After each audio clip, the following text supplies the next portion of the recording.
क्या आपने कभी सोचा है कि आपके दिमाग में दो अलग अलग पर्सनालिटीज रहती हैं? एक जो तुरंत बिना सोचे समझे रिएक्शन देती है और दूसरी जो धीरे धीरे गहराई से एनालाइज करती है।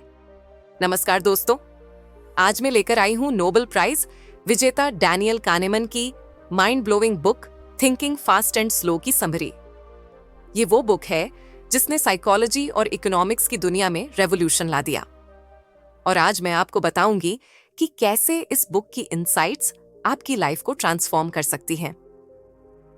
क्या आपको पता है कि हम हर रोज अनगिनत डिसीजंस लेते हैं और इनमें से ज्यादातर हमारे अनकॉन्शियस माइंड द्वारा लिए जाते हैं। और ये अनजाने में लिए गए डिसीजंस हमारी वेल्थ, हेल्थ और रिलेशनशिप्स को कैसे गहराई से प्रभावित करते हैं।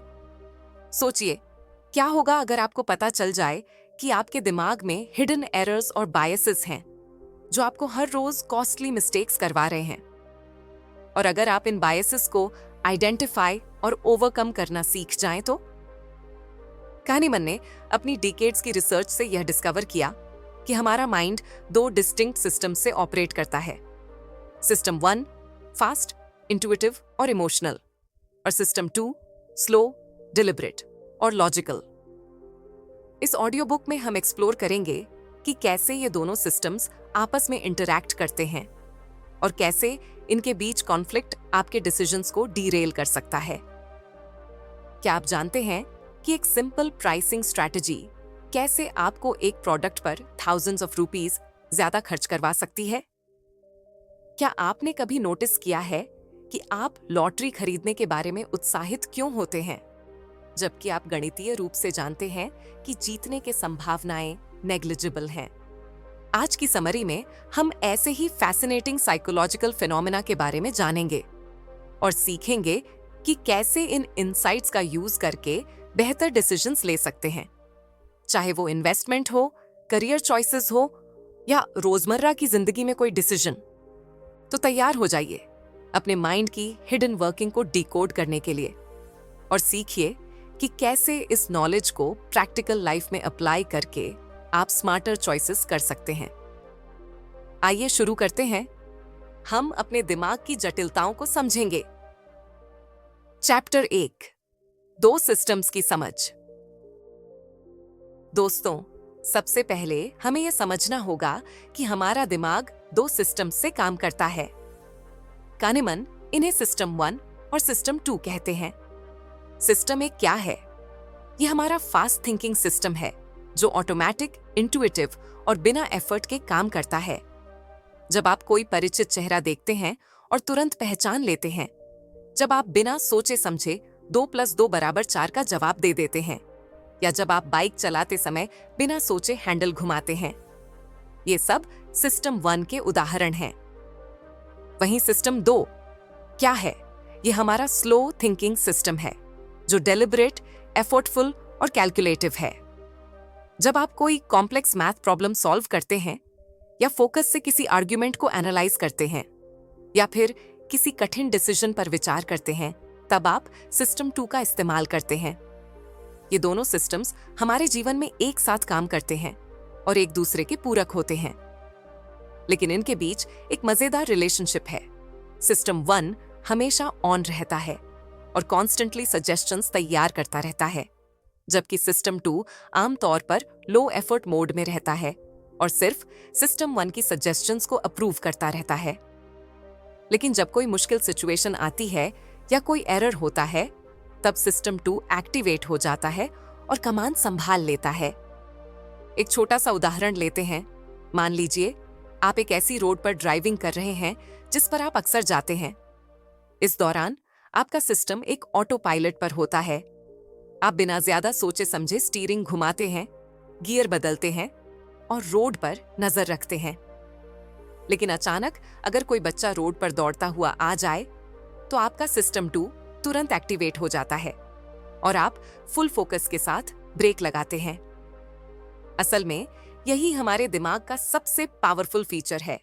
सिस्टम 1 की स्पीड और एफिशिएंसी के साथ सिस्टम 2 की एक्यूरेसी और लॉजिकल थिंकिंग का परफेक्ट कॉम्बिनेशन। चैप्टर 2, ह्यूरिस्टिक्स और बायसेस, सिस्टम 1 की शॉर्टकट्स। अब हम एक बहुत ही इंपॉर्टेंट टॉपिक के बारे में बात करेंगे, ह्यूरिस्टिक्स। ये क्या होता है? ह्यूरिस्टिक्स वो मेंटल शॉर्टकट्स या थंब रूल्स होते हैं जिन्हें हमारा सिस्टम 1 फास्ट डिसीजन लेने के लिए यूज करता है। ये शॉर्टकट्स अक्सर बहुत यूजफुल होते हैं और हमें हर छोटे बड़े डिसीजन के लिए हर बार पूरी तरह से एनालिसिस करने से बचाते हैं। लेकिन इन ह्यूरिस्टिक्स का एक डाउनसाइड भी है। ये कॉग्निटिव बायसेस का कारण बन सकते हैं। बायसेस एक तरह के सिस्टमैटिक एरर्स हैं जो हमारे डिसीजन मेकिंग को प्रभावित करते हैं और कभी-कभी हमें गलत निष्कर्ष तक पहुंचा सकते हैं। कानीमन ने अपनी रिसर्च में कई तरह के ह्यूरिस्टिक्स और बायसेस की पहचान की है। आइए इनमें से कुछ मुख्य पर नजर डालते हैं। एंकरिंग इफेक्ट ये तब होता है जब हम किसी इनिशियल इंफॉर्मेशन एंकर पर बहुत ज्यादा रिलाई करते हैं और बाकी डिसीजंस को उसी के आधार पर लेते हैं। उदाहरण के लिए, अगर आपसे पूछा जाए कि क्या नेल्सन मंडेला ने जेल में 30 साल से ज्यादा समय बिताया था या कम, जरेनिया, और फिर आपसे पूछा जाए कि नेल्सन मंडेला ने जेल में कितने साल बिताए, तो आपका जवाब शायद 30 के आसपास ही होगा, क्योंकि 30 का नंबर आपके दिमाग में एंकर कर गया है। एंकरिंग हमारी डेली लाइफ में बहुत कॉमन है। जब आप शॉपिंग करते हैं तो अक्सर स्टोर डिस्काउंट ऑफर्स दिखाते हैं। पहले 2000, अब सिर्फ 1200। यहाँ 2000 रुपये एंकर है जो आपको यह महसूस कराता है कि आप एक अच्छा डील पा रहे हैं, भले ही वास्तविक वैल्यू 1000 रुपये ही हो। एक और रियल लाइफ उदाहरण देखते हैं। एक आदमी, जिसे हम स्टीव कहेंगे, एक पुराना सोल्जर स्टैच्यू बेचने के लिए एक पॉन शॉप में गया। दुकानदार ने चालाकी से पूछा, क्या आपको लगता है कि इस स्टैच्यू की कीमत $25 से ज्यादा होगी या कम? स्टीव ने कहा कि ज्यादा होगी। इस सवाल ने स्टीव के दिमाग में $25 को एंकर कर दिया। जब दुकानदार ने पूछा कि वह कितने में बेचना चाहता है, तो स्टीव ने $30 कहा, जो कि एंकर के बहुत करीब था। दुकानदार ने तुरंत हां कर दी और बाद में उसी स्टैच्यू को $200 में डिस्प्ले किया। स्टीव एंकरिंग इफेक्ट का शिकार हो गया था। Availability heuristic. इसके अनुसार हम उन चीजों को ज्यादा प्रोबेबल मानते हैं जिन्हें हम आसानी से याद कर सकते हैं या जिनके उदाहरण हमें तुरंत दिमाग में आते हैं। उदाहरण के लिए, अगर हाल ही में आपने एक प्लेन क्रैश की न्यूज देखी है, तो आप प्लेन से यात्रा करने को अधिक खतरनाक मान सकते हैं, जबकि स्टैटिस्टिक्स के अनुसार कार से यात्रा करना कहीं अधिक खतरनाक है। एक और उदाहरण लेते हैं। जब लोगों से पूछा जाता है कि यूरोप का सबसे बड़ा शहर कौन सा है, सबसे पहले तो अक्सर लोग लंदन जवाब देते हैं, क्योंकि लंदन का नाम उनके दिमाग में सबसे पहले आता है। हालांकि वास्तव में मॉस्को यूरोप का सबसे बड़ा शहर है। शार्क अटैक का भय भी अवेलेबिलिटी ह्यूरिस्टिक का एक अच्छा उदाहरण है। स्टीवन स्पीलबर्ग की फिल्म जॉव्स और मीडिया कवरेज की वजह से शार्क अटैक्स के बारे में हमारी धारणा बहुत ज्यादा नेगेटिव है। हम शार्क से मरने के रिस्क को ओवर एस्टिमेट करते हैं, जबकि वास्तव में मौत के अन्य कारण जैसे कि बिजली गिरना या बीमारियां कहीं अधिक कॉमन हैं। संकट खर्च की गलती ये तब होता है जब हम पहले किए गए इन्वेस्टमेंट, जो कि अब रिकवर नहीं किया जा सकता, के आधार पर भविष्य के डिसीजंस लेते हैं। हम पहले खर्च किए गए समय, पैसे या एफर्ट को ना खोने के डर से गलत विकल्पों पर अड़े रहते हैं। कनकॉर्ड फैलेसी इसका एक प्रसिद्ध उदाहरण है।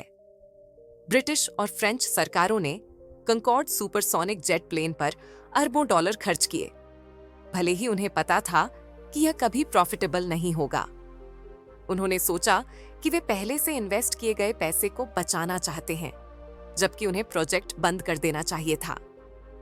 एक रोजमर्रा का उदाहरण, अगर आपने कोई बुरी फिल्म देखना शुरू की है, लेकिन आप उसे बीच में नहीं छोड़ते क्योंकि आपने पहले से टिकट के पैसे खर्च कर दिए हैं, तो आप संक कॉस्ट फैलेसी का अनुभव कर रहे हैं। Chapter 3, framing effect. अब हम एक बहुत ही दिलचस्प बायस के बारे में बात करेंगे, फ्रेमिंग इफेक्ट। ये बताता है कि एक ही जानकारी को अलग अलग तरीके से प्रेजेंट करने पर लोगों के डिसीजंस बदल जाते हैं। एक उदाहरण देखें। मान लीजिए डॉक्टर आपको एक सर्जरी के बारे में बताते हैं। अगर वे कहें कि इस सर्जरी में 90% सर्वाइवल रेट है, तो आप शायद सर्जरी के लिए राजी हो जाएंगे। लेकिन अगर वही डॉक्टर कहे कि इस सर्जरी में 10% मोर्टेलिटी रेट है, तो आप शायद सर्जरी से डर जाएंगे और मना कर सकते हैं। हालांकि दोनों स्टेटमेंट्स एग्जैक्टली एक ही जानकारी दे रहे हैं। फ्रेमिंग इफेक्ट का एक और उदाहरण है प्रोडक्ट लेबलिंग। जब एक प्रोडक्ट को 90% फैट फ्री के रूप में लेबल किया जाता है, तो यह 10% फैट वाले प्रोडक्ट से अधिक हेल्थी लगता है। हालांकि दोनों एक ही चीज हैं। हमारी डेली लाइफ में न्यूज मीडिया और मार्केटिंग कंपनीज फ्रेमिंग का बहुत इस्तेमाल करती हैं। जब कोई न्यूज चैनल किसी रेस्क्यू मिशन के बारे में रिपोर्ट करता है, तो वे या तो कह सकते हैं 10,000 से ज्यादा लोगों की जान बचाई गई या 50 लोगों की मौत हो गई। दोनों स्टेटमेंट सही हैं, लेकिन हमारे इमोशनल रिस्पॉन्स बहुत अलग होंगे। जब भी आप न्यूज पढ़ें या कोई एडवर्टाइजमेंट देखें, तो फ्रेमिंग को नोटिस करें। अक्सर जानकारी को इस तरह से फ्रेम किया जाता है कि हम एक खास तरीके से सोचें या महसूस करें। चैप्टर 4, ओवर कॉन्फिडेंस और लॉस अवर्जियन। अब हम दो और महत्वपूर्ण बायसेस के बारे में बात करेंगे, ओवर कॉन्फिडेंस और लॉस अवर्जन। ओवर कॉन्फिडेंस हमारी उस प्रवृत्ति को रिफर करता है जिसमें हम अपनी क्षमताओं और नॉलेज को ओवर एस्टिमेट करते हैं। हम सोचते हैं कि हम दूसरों से बेहतर हैं या हमारी प्रेडिक्शंस अधिक एक्यूरेट हैं। एक सर्वे में जब ड्राइवर्स से पूछा गया कि क्या वे एवरेज से बेहतर ड्राइवर हैं, तो 90% ने हां कहा, जो सांख्यिकी रूप से असंभव है। बिजनेस में ओवर कॉन्फिडेंस से स्टार्टअप फेलियर रेट बढ़ जाता है। नए बिजनेस ओनर्स अक्सर अपने प्रोडक्ट की डिमांड को ओवर एस्टिमेट करते हैं, कंपटीशन को अंडर एस्टिमेट करते हैं और सोचते हैं कि वे इंडस्ट्री एवरेज से तेजी से ग्रोथ करेंगे। लॉस अवर्जन हमारी उस टेंडेंसी को रिफर करता है जिसमें हम लॉसेस को गेन से अधिक वैल्यू देते हैं। दूसरे शब्दों में, रुपये 1,000 खोने का दर्द रुपये 1,000 पाने की खुशी से लगभग 2 गुना होता है। लॉस अवर्जन की वजह से हम अक्सर स्टेटस क्वो को मेंटेन रखना चाहते हैं, भले ही बदलाव लाभदायक हो। उदाहरण के लिए, अगर आपको प्रमोशन के लिए शहर बदलना पड़े, तो आप शायद अपनी वर्तमान जॉब और लाइफस्टाइल छोड़ने के डर से प्रमोशन ठुकरा दें, भले ही नया ऑफर बेहतर हो। इन्वेस्टमेंट में लॉस अवर्जन की वजह से इन्वेस्टर्स अक्सर लूजिंग स्टॉक्स को अधिक समय तक होल्ड करते हैं, उम्मीद में कि वे रिकवर हो जाएंगे, और प्रॉफिट में चल रहे स्टॉक्स को जल्दी बेच देते हैं, उन्हें लॉक इन करने के लिए। चैप्टर 5, अफेक्टिव फोरकास्टिंग और इम्यून निग्लेक्ट। अफेक्टिव फोरकास्टिंग हमारी उस एबिलिटी को रिफर करता है जिसमें हम भविष्य की इवेंट्स के बारे में अपने इमोशनल रिएक्शंस की प्रेडिक्शन करते हैं। कानीमन के अनुसार हम इसमें भी बहुत गलतियां करते हैं। इम्पैक्ट बायस इसका एक अच्छा उदाहरण है। हम अक्सर सोचते हैं कि पॉजिटिव या नेगेटिव इवेंट्स का हमारे हैप्पीनेस लेवल पर बहुत लंबे समय तक इम्पैक्ट रहेगा। हम सोचते हैं कि लॉटरी जीतने से हमारी जिंदगी हमेशा के लिए बदल जाएगी, या किसी प्रमोशन से मिस होने से हम लंबे समय तक दुखी रहेंगे। लेकिन रियलिटी में हमारा हैप्पीनेस बेसलाइन जल्दी ही नॉर्मल हो जाता है।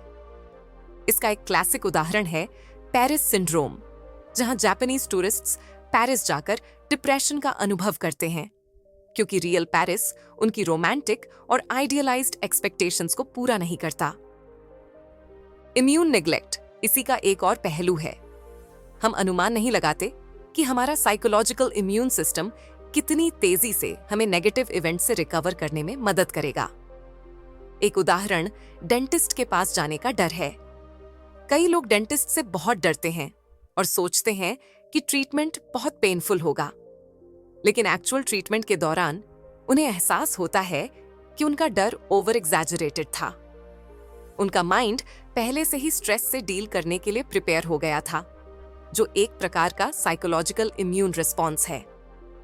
फोकलिज्म इसका एक और एस्पेक्ट है। हम किसी इवेंट के सिर्फ एक या कुछ फीचर्स पर फोकस करते हैं और अन्य रेलेवेंट फैक्टर्स को इग्नोर कर देते हैं। उदाहरण के लिए, लोग नए शहर में मूव करने के बारे में सोचते समय बस वेदर पर फोकस कर सकते हैं, जबकि overall quality of life, cost of living, job opportunities जैसे अन्य महत्वपूर्ण फैक्टर्स को कम महत्व दे सकते हैं। चैप्टर 6, स्लो थिंकिंग का रोल। अब तक हमने देखा कि हमारा सिस्टम एक फास्ट थिंकिंग कई बायसेस से प्रभावित होता है। तो क्या इसका मतलब है कि हमें हमेशा सिस्टम 2 स्लो थिंकिंग का इस्तेमाल करना चाहिए? नहीं, ऐसा नहीं है। सिस्टम एक हमारे जीवन के लिए आवश्यक है। यह कई महत्वपूर्ण कार्य करता है: खतरों की पहचान करना, रूटीन टास्क्स को ऑटोमेटिकली हैंडल करना और हमारे अवेयरनेस को यूजफुल इंफॉर्मेशन पर फोकस करना। बिना सिस्टम 1 के हम दैनिक जीवन के साधारण कार्यों में भी ओवरवेल्म हो जाएंगे। हमें जरूरत है सिस्टम 1 और सिस्टम 2 के बीच बैलेंस की। हमें पहचानना होगा कि कब सिस्टम 1 पर भरोसा करना सही है और कब हमें सिस्टम 2 को एक्टिवेट करके धीरे धीरे और विचारपूर्वक सोचना चाहिए। आइए देखें कि कब हमें सिस्टम 2 का उपयोग करना विशेष रूप से महत्वपूर्ण है। जब हम महत्वपूर्ण डिसीजंस ले रहे हों, जैसे करियर चेंज, बड़ा इन्वेस्टमेंट या रिलेशनशिप्स के बारे में फैसले। जब हम स्टैटिस्टिकल या प्रोबेबिलिटी से संबंधित सवालों का जवाब दे रहे हों, क्योंकि हमारा सिस्टम 1 इनमें अच्छा नहीं है। जब हम सिस्टम 1 का बायस महसूस करें, जैसे किसी व्यक्ति या समूह के बारे में स्टीरियोटाइप्स। जब हम किसी कॉम्प्लेक्स प्रॉब्लम को सॉल्व कर रहे हों, जिसमें मल्टीपल वेरिएबल्स शामिल हों। सिस्टम 2 सोचने की प्रैक्टिस और डिसिप्लिन की मांग करता है। इसमें मानसिक प्रयास शामिल है और हर निर्णय के लिए इसका उपयोग करना व्यावहारिक नहीं है। हमारे पास केवल सीमित मात्रा में मानसिक ऊर्जा है और हम इसे हर छोटे निर्णय पर खर्च नहीं कर सकते। लेकिन महत्वपूर्ण सिचुएशंस में हमें अपने सिस्टम 2 को एक्टिवेट करना चाहिए और अपने इंट्यूइशन पर ब्लाइंडली भरोसा नहीं करना चाहिए। इसके लिए हम कुछ स्ट्रैटेजीज अपना सकते हैं। डिसीजन लेने से पहले पॉज करना और सोचना, प्रोबेबिलिटी को नंबर्स में एक्सप्रेस करना, अलग अलग पर्सपेक्टिव से सिचुएशन को देखना, असम्पशंस को चैलेंज करना, डेटा और एविडेंस पर फोकस करना। चैप्टर 7, प्रोस्पेक्ट थियरी और डिसीजन मेकिंग। कानेमन और उनके कॉलीग एमोस ट्वेर्स्की ने प्रोस्पेक्ट थियरी डेवलप की, जिसके लिए कानेमन को इकोनॉमिक्स में नोबेल प्राइज मिला।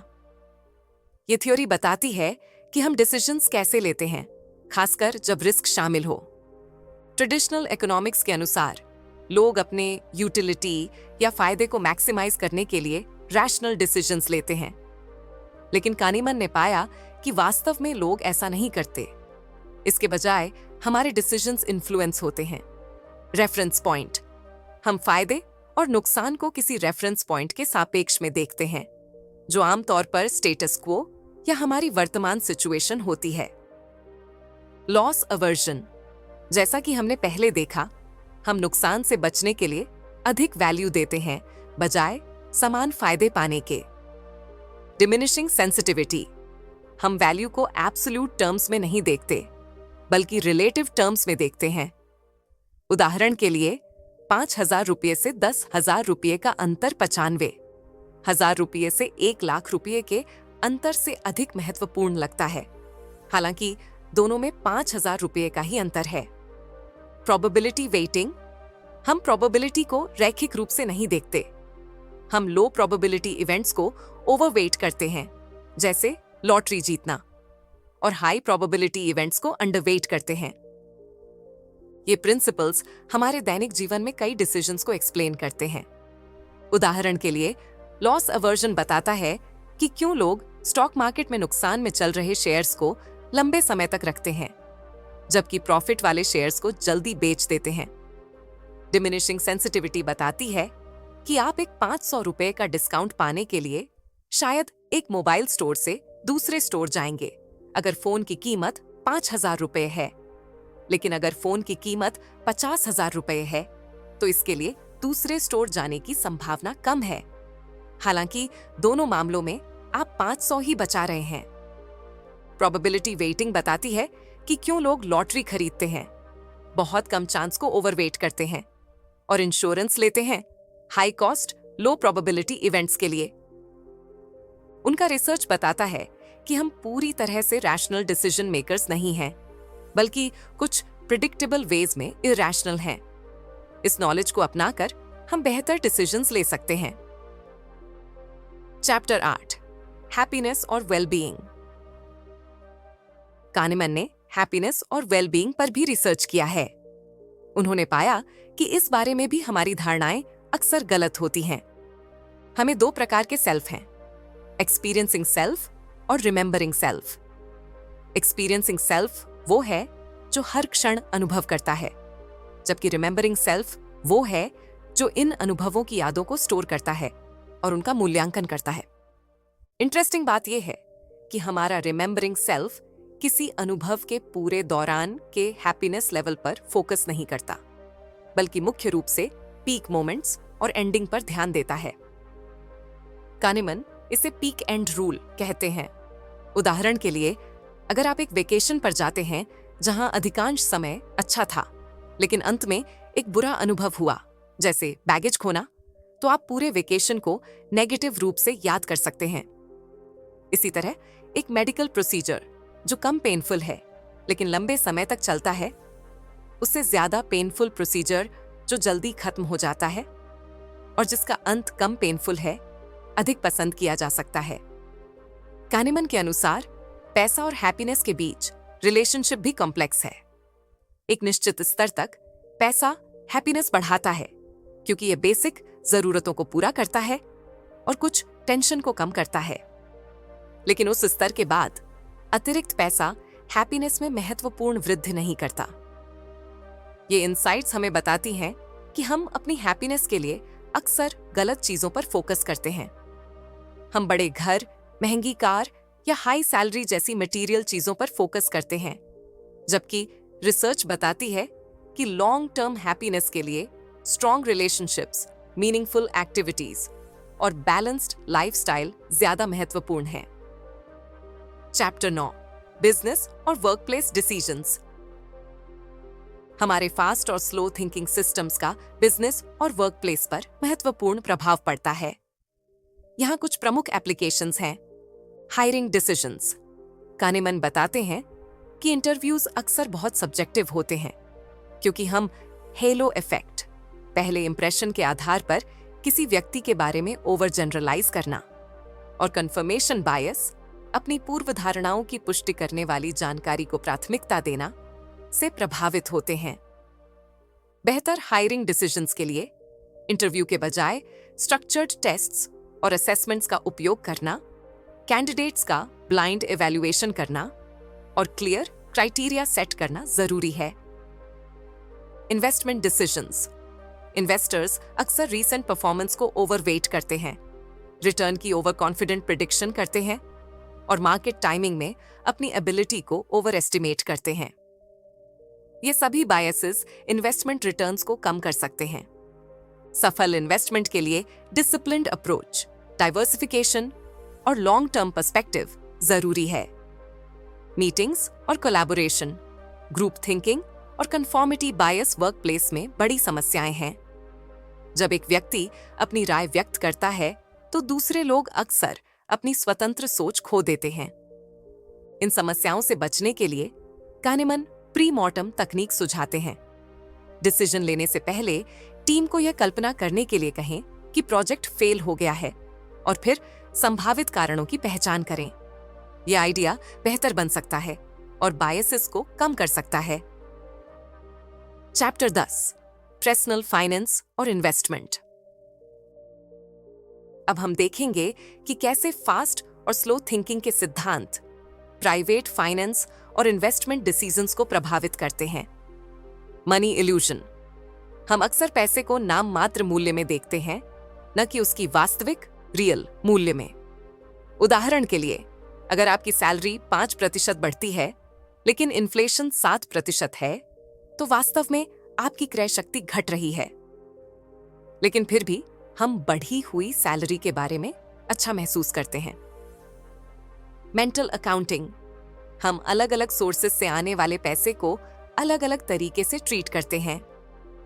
उदाहरण के लिए, बोनस का पैसा अक्सर जल्दी खर्च हो जाता है, जबकि सैलरी का पैसा अधिक सावधानी से खर्च किया जाता है। हालांकि दोनों का वैल्यू एक ही है। एंकरिंग इन प्राइसिंग। प्राइस टैग्स अक्सर एंकर के रूप में काम करते हैं। जब हम किसी प्रोडक्ट का ओरिजिनल प्राइस, जिसे स्ट्राइक थ्रू किया गया है, और सेल प्राइस देखते हैं, तो हम डिस्काउंट के आधार पर वैल्यू जजमेंट करते हैं, न कि प्रोडक्ट के अपने वास्तविक वैल्यू के आधार पर। Regret avoidance. हम रिग्रेट से बचने के लिए कई फाइनेंशियल डिसीजंस लेते हैं। उदाहरण के लिए, हम एक लूजिंग स्टॉक को होल्ड कर सकते हैं, क्योंकि अगर हम इसे बेच देते हैं और फिर यह वापस बढ़ता है तो हमें रिग्रेट होगा।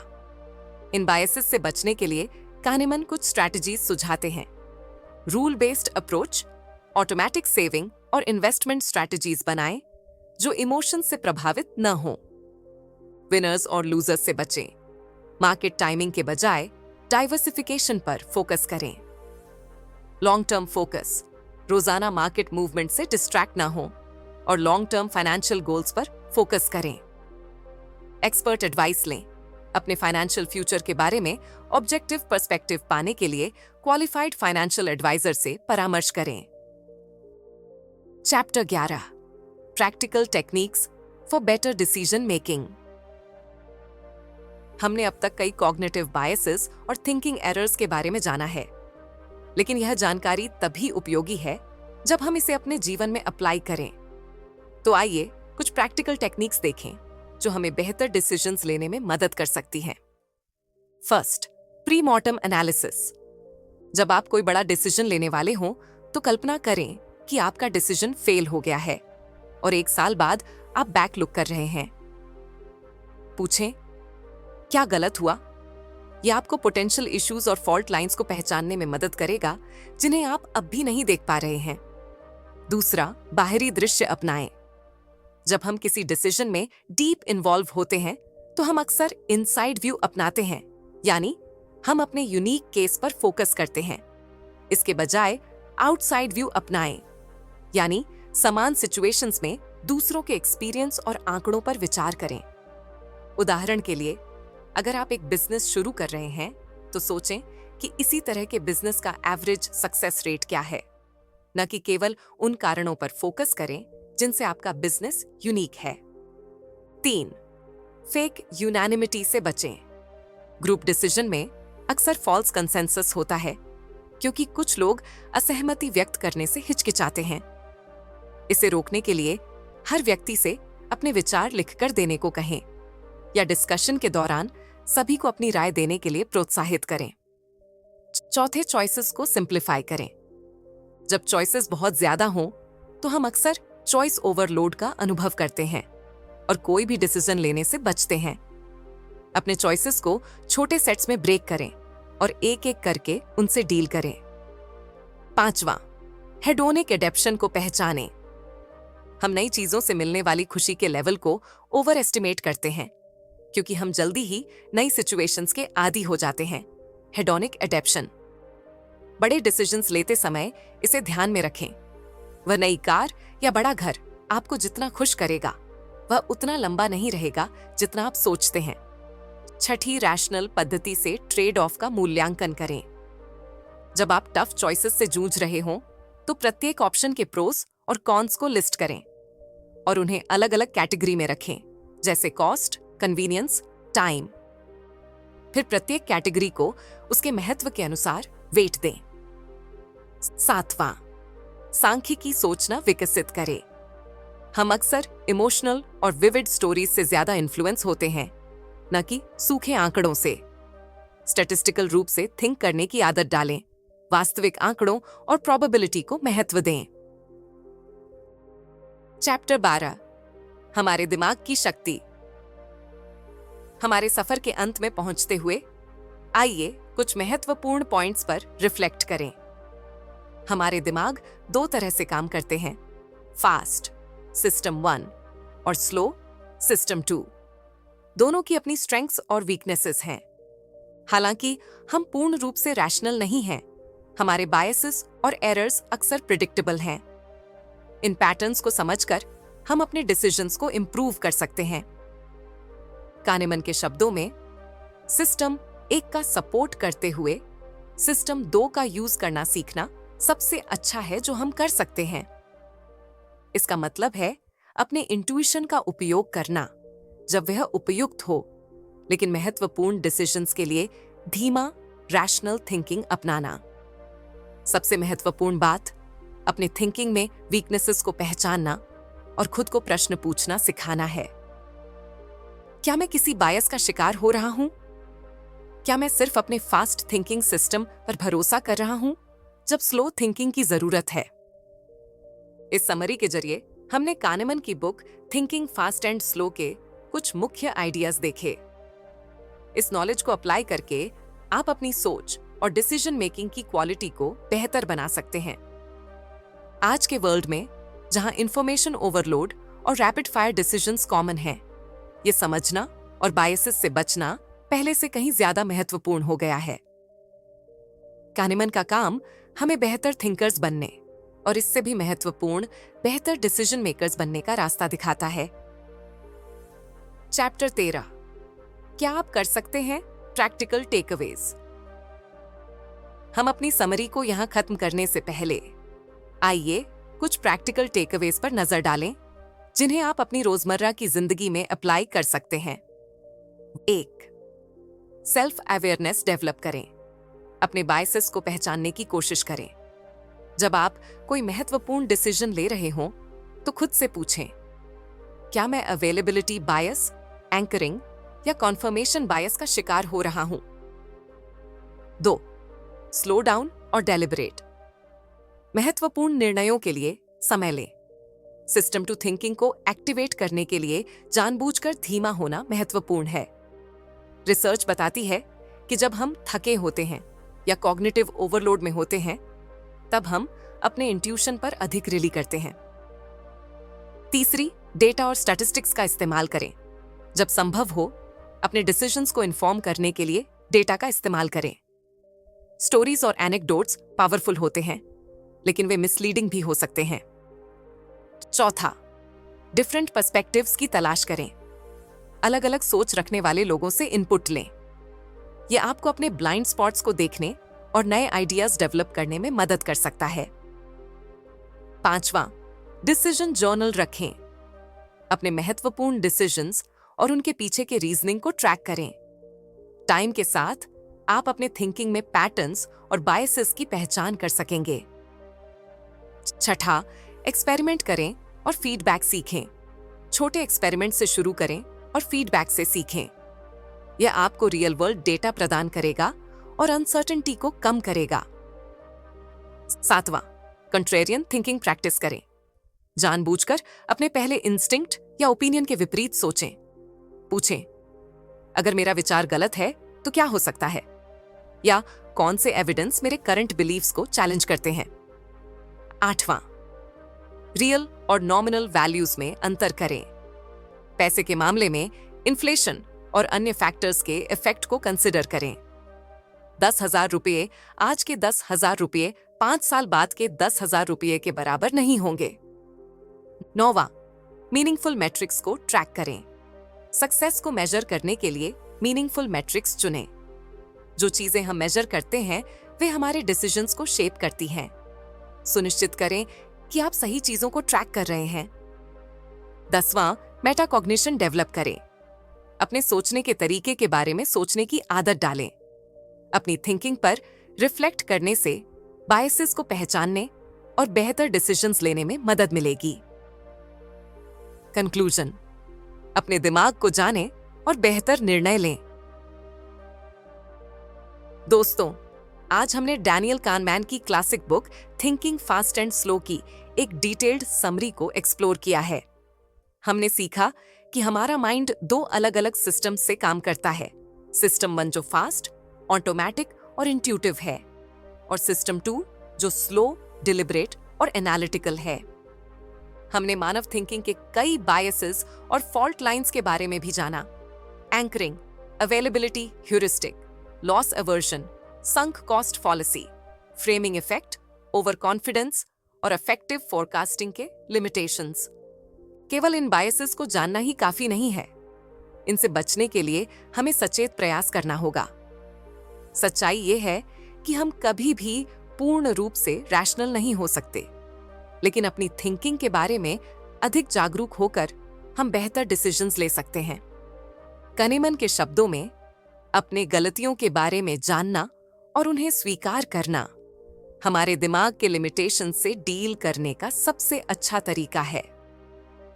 यह नॉलेज सिर्फ एकेडमिक नहीं है। इसे प्रैक्टिकल रूप से अपनाकर आप अपनी पर्सनल लाइफ, करियर और फाइनेंशियल डिसीजंस में बड़ा इंप्रूवमेंट ला सकते हैं। अगली बार जब आप किसी महत्वपूर्ण डिसीजन का सामना करें, तो एक मोमेंट लें, थोड़ा स्लो डाउन करें और अपने दिमाग के दोनों सिस्टम्स, फास्ट और स्लो, का इंटेलिजेंटली यूज करें। अपने इंट्यूशन का आदर करें, लेकिन रैशनल एनालिसिस की पावर को भी पहचानें। इस बैलेंस्ड अप्रोच से आप स्मार्टर डिसीजंस ले सकेंगे और बेहतर आउटकम्स अचीव कर सकेंगे। याद रखें, सोचने का तरीका बदलने से जीवन बदलता है। कनेमन के सिद्धांतों को अपनाकर आप आसानी से अपनी जिंदगी को बेहतर बना सकते हैं। आज की समरी में हमने जो सीखा, उसे अपने जीवन में अप्लाई करें और देखें कि आपकी सोच और डिसीजन मेकिंग में कितना इंप्रूवमेंट आता है। मैं उम्मीद करता हूं कि आपको यह समरी पसंद आई होगी और ये आपके लिए वैल्यूएबल होगी। अगली समरी में फिर मिलेंगे। तब तक स्लो थिंक और स्मार्ट डिसीजंस लें।